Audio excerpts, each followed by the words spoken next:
Fire destroys 30 stalls at Masjid India. Stern action will be taken against illegal trawlers.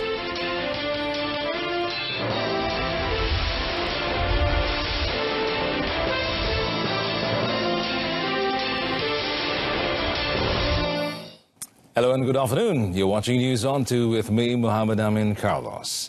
Well, 30 stalls located in front of Wisma Yakin at Jalan Masjid India, Kuala Lumpur, were destroyed in a fire early this morning. Well, in a statement released by the Hang Tuah Fire and Rescue Department Senior Operation Commander Assistant Fire Superintendent L. Logeswaran, they were informed of the incident at 1:35 a.m. The cause of the incident is still under investigation.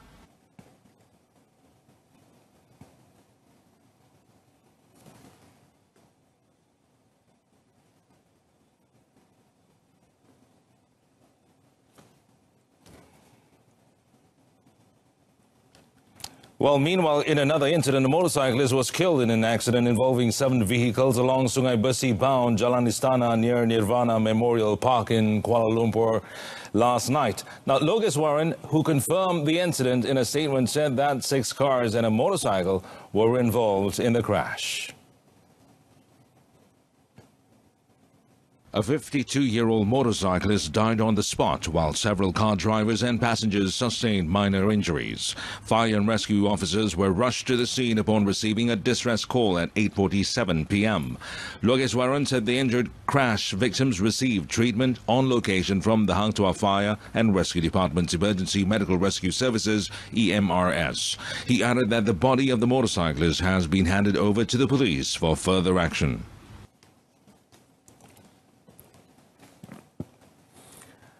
Well, a 13-year-old boy lost 5 fingers on his right hand following an explosion caused by playing firecrackers at Kampung Kubang Ikan Besut, Terengganu yesterday evening. Besut Police Chief Muhammad Jamri Muhammad Rowi, who confirmed the incident, said that the victim Shafiq Haikal Shaharuddin also suffered severe injuries to his right wrist. During the incident, the victim's mother, Zainab Muhammad, 40, heard an explosion and shouts from outside the house before she was informed of the mishap by her cousin. Shafiq Haikal was sent to Besut Hospital for treatment.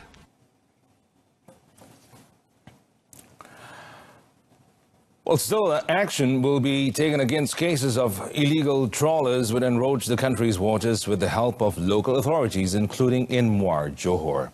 Agriculture and Agro-Based Industry Minister Dato' Salahuddin Ayub said investigations are being carried out following allegations made that several fishermen were threatened and deliberately detained by maritime authorities after they submitted evidence on the encroachment of illegal trawlers. Kalau betul dia diugut oleh penguatkuasa, nelayan tersebut saya nasihatkan membuat laporan polis, dan itu barulah kita boleh bertindak. Sebagai menteri saya tak boleh bertindak atas hearsay, saya kena ada laporan lengkap. Ya. Tetapi perkara ini telah pun dibangkitkan oleh Yang Berhormat Syed Saddiq sebagai ahli Parlimen Muar, dan saya mengambil maklum, dan perkara itu telah sampai ke peringkat Jawatankuasa Khas Kabinet untuk kita bertindak. Dato' Salahuddin said this when commenting on the issue of encroachment of illegal trawlers, which was brought up by Muar MP Syed Sadiq Abdul Rahman during a dialogue session with the fishermen and government agencies in Muar, Johor recently. Now, the Pahang Social Welfare JKM Department is actively monitoring operations of child care centres in the state. Now, as of now, over 170 child care centres have registered and adhered to the Child Care Centre Act and are operating through the module which is recognized by the government. Pahang JKM Director Zulhairi Zainul Abidin said all daycare centre owners and caretakers are required to obtain a certificate in early childhood care and education before opening a child care centre. So itu sendiri memang ada menekankan mengenai keselamatan bayi, keselamatan kanak-kanak. Bagaimana untuk mengendalikan bila kanak-kanak CPR, bila choke, kanak-kanak choke kan, bila kanak dia sendawa kan, macam mana cara nak mengendalikan sendawa tu. Jadi bukan itu saja, dari segi psikologi seorang pengasuh, bagaimana dia nak treat seorang bayi, seorang kanak-kanak, kesabaran dia yang perlu ada, nilai-nilai yang perlu ada. Zulhairi earlier officiated the closing of the Permata Early Childhood Care and Early Childhood Course Series 2 2019 in Tawaloh, Pahang yesterday. Well, Pulau Pinang Chief Minister Chow Kon Yeow yesterday said that unless the Penang South Reclamation or PSR project is approved, none of the components in the 46 billion ringgit Penang Transport Master Plan or PTMB can begin. Well, he said that the state government is receiving petitions regarding the project and will be reviewed by a special task force before the implementation of the project. Sepanjang masa ini kita memang ada terima surat-surat ataupun petition yang semua akan diambil kira oleh project delivery partner dan juga pihak kerajaan negeri dengan meneliti apakah isu yang dibangkitkan dan tindakan mitigasi akan dicadangkan untuk menangani isu-isu yang dibangkitkan itulah. He said that in addition to the Environmental Impact Assessment, EIA, issued by the Department of Environment, his side will also take into account other implications that may arise following the implementation of the project in the future. In addition, compensation and resettlement of fishermen affected by the project will also be given its due attention. He said this after handing out Hari Raya hamper donations at Jalan Satu, Kepala Batas.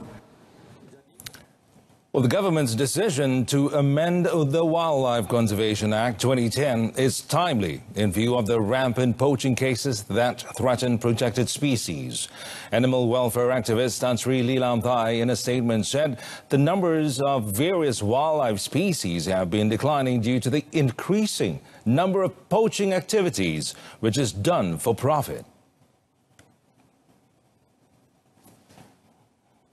Tan Sri Lee said the amendment is being done to imprison poachers for more than 10 years and fine them up to 5 million ringgit upon conviction. The amendment is expected to be tabled by year-end. He added that the country needs to have a more comprehensive and stricter law to deter the culprits, as the rise of social media and online trading portals has also worsened the situation. Tan Sri Lee said statistics recorded that the number of various wildlife species have been declining, even within protected areas due to poaching and illegal deforestation.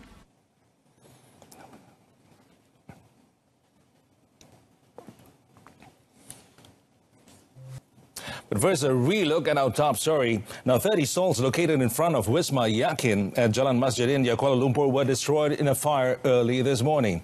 And in a statement released by the Hang Tuah Fire and Rescue Department, Senior Operation Commander Assistant Fire Superintendent L. Logeswaran, they were informed of the incident at 1:35 a.m. Logeswaran said 4 fire engines from 4 fire and rescue stations together with 48 firemen rushed to the scene at 1:44 a.m. They managed to put out the fire 20 minutes later. Logeswaran in his statement also said that the cause of the incident is still under investigation. Well, the Agriculture and Agro-Based Industry Ministry has identified pineapple as a cash crop for palm oil and rubber as part of the government's efforts to increase the income of the growers. And Minister Dato' Salahuddin Ayub said pineapples had the potential to provide good returns to the farmers and operators, and it has been dubbed the nation's new income source. The Malaysian Agricultural Research and Development Institute, MARDI, and the Development of Agriculture have been asked to conduct studies on the soil profiling in felder areas for the growing of pineapples. Mereka pegawai sedang mengadakan mesyuarat untuk mengenal pasti kawasan-kawasan yang terpilih. Dan setelah itu saya rasa sebelum akhir tahun ini kita dah boleh buat beberapa pilot project di beberapa kawasan tanah rancangan felder yang terpilih. Kita nak cepat, kita tak nak berlengah kerana ini penting untuk kita meningkatkan pendapatan penduduk felder. He added that planting pineapples as a cash crop was in line with the demand to increase pineapple plantations, especially for MD2 pineapples. Salahuddin said next year's target for MD2 pineapples was targeted at 5,500 hectares compared to 2,032 hectares in 2017. He said this after visiting food manufacturer Tuzra Marketing at Taman Bukit Indah, Johor Bahru yesterday. Well, the Housing and Local Government Ministry will review and evaluate all public housing projects which were being developed under the purview of the previous government. Its Minister Zuraida Kamarudin said in order for this to take place, all projects have been temporarily halted. Zuraida said that a full report of the evaluation will decide the direction of the project based on the returns which will be received by the government. Dari segi rumah-rumah yang sudah siap, Prima mengambil inisiatif berusaha untuk menjualnya dengan pakej-pakej baru dan menggabungkan dengan KPKT ataupun Jabatan Perumahan Negara berdasar dengan dasar rumah mampu milik. Itu yang dah siap. Yang dalam construction yang 40% ke atas kita go on. Kita carry on. Yang belum mula itu yang kita bekukan buat sementara waktu ini dan kita akan melihat bagaimana kita nak mengatasi package-nya. Zuraida said this when commenting on a claim made by the Malay Chamber of Commerce, Malaysia, DPMM Chairman Muhammad Ali Amin Abdul Latif that some 30 Malay developers and contractors are at risk of collapse due to their involvement in the Prima housing project. She said this at the launch of the Industrialized Building System Vocational and Technical Training Center in Kijal, Kemaman, Terengganu yesterday. Well, about 4,511 low-income mothers in Kedah received special financial assistance for the purchase of basic necessities and health benefits through the Kasih Ibu Darul Aman or KIDA program, which was launched yesterday. And Kedah Menteri Besar Dato Sri Mukhriz Tun Mahathir said the selected recipients would be given 250 ringgit a month to buy basic necessities and 500 ringgit a year for family healthcare expenses. He said the federal government, through the Northern Corridor Implementation Authority, or NCIA, has allocated 30 million ringgit to conduct KIDA programs for this year. Dato Sri Mukhriz said KIDA's main objective is to cover the cost of living through financial assistance to purchase basic necessities and healthcare benefits for the poor and hardcore poor mothers in the state.